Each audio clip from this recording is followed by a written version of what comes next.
I'm Jerry Koppersmith. I have Miss Whitehurst with me today. Thank you so much for your time. Welcome. I appreciate you doing this. We're on video, but this is just a conversation and try to help us think about what's working and how it relates to student outcomes. Okay. All right, so what standard were you addressing in your lesson, and what was your main learning objective? So the standard was for my Algebra 2 class, we were doing transformation of quadratic functions, and the learning objective for the students was to deduce the effects of A, H, and K in the vertex form of the equation. Okay, so they're taking the parent function and they're turning it, they're making it skinnier, they're making it wider, They're shifting translating it around. Okay, very visual lesson. How well do you think they met the objective? For the most part, the students did meet the objective. I think using the calculators helped them see how those parameters moved the functions and shifted the functions.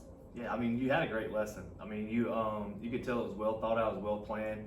You could tell that you knew your students, the way you grouped them.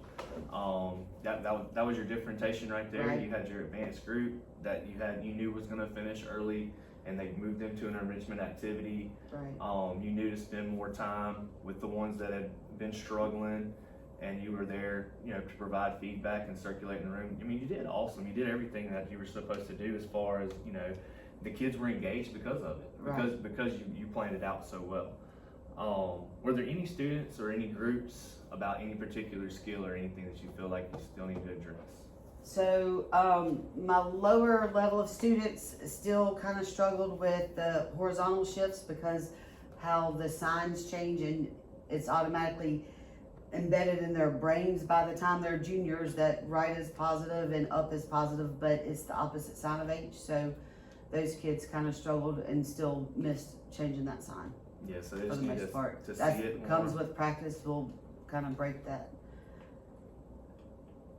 I got you. Yeah, I mean, I know you had formative assessments planned throughout. If you want to talk about some of the formative assessments you did and what kind of insight they were able to give you about the kids.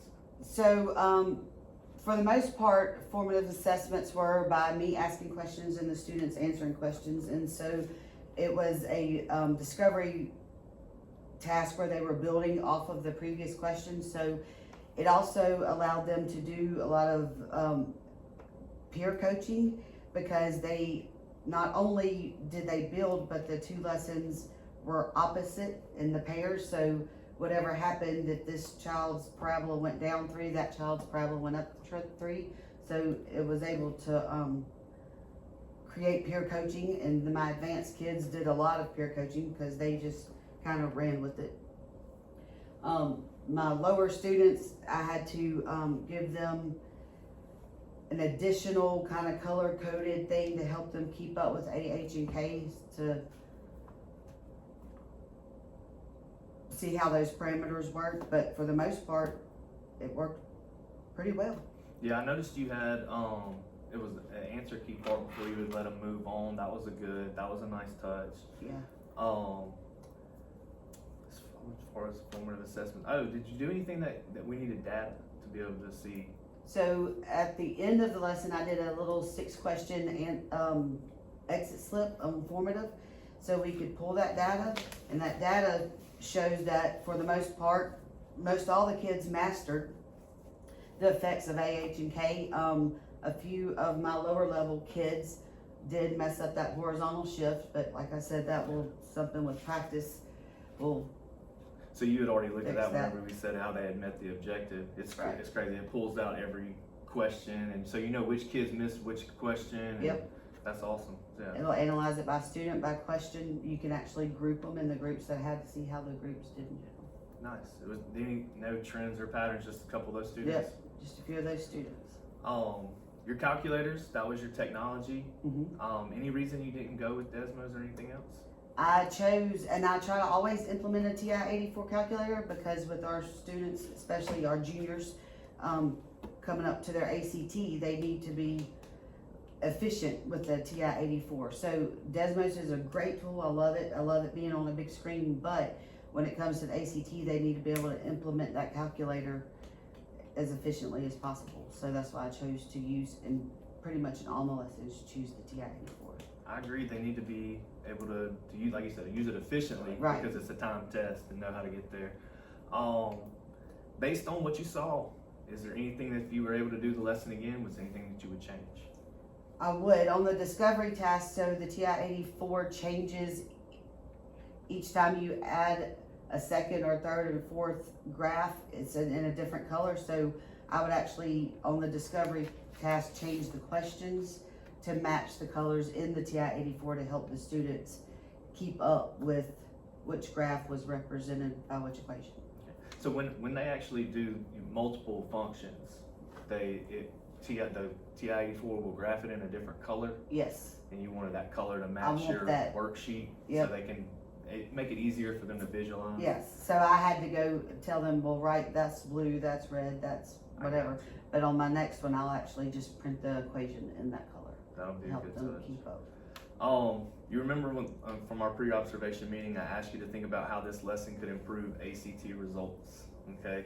So our ACT achievement's a big thing at our school, it's part of the signature project. What are your thoughts on how this type of lesson can help us improve achievement, and how can we get other people in our department to get on board with doing these types of lessons? I think this type of lesson, first off, by children discovering how these parameters puts things into their long-term memory. And this does not only apply to quadratic equations, it applies to other types of equations, log functions, trinomials. And so I think by doing this, it helps students apply it to other types of functions and not just particularly teaching how to take that test, but to implement the objectives and the standards into their long-term memory where they can deduce and apply it to other questions, because you never know on the ACT what they're gonna throw at you. You gotta be able to take what you've learned and apply it to other. Right. They need to be familiar with the style of questioning. They Right. need to be familiar with the lengthy directions and the extensive vocabulary. They need to be exposed to all that. Right, But they have to be able to master the skills to where they can apply them. Right. And that's what we have to get everybody else in our department on board with, is making sure we're mastering the skills. We're not just learning how to do a problem and become familiar with it and pass the test. right, We need to apply the skills and be able to apply that problem solving, that critical thinking into questions that they haven't seen before. Right. So I agree. Like I said, I thought your lesson was awesome. You planned it out very well. You thought about a lot of the things that that makes good quality instruction. So great job. I always think very highly of your teaching anyway, but I really appreciate your time. you're more than welcome. So thank you for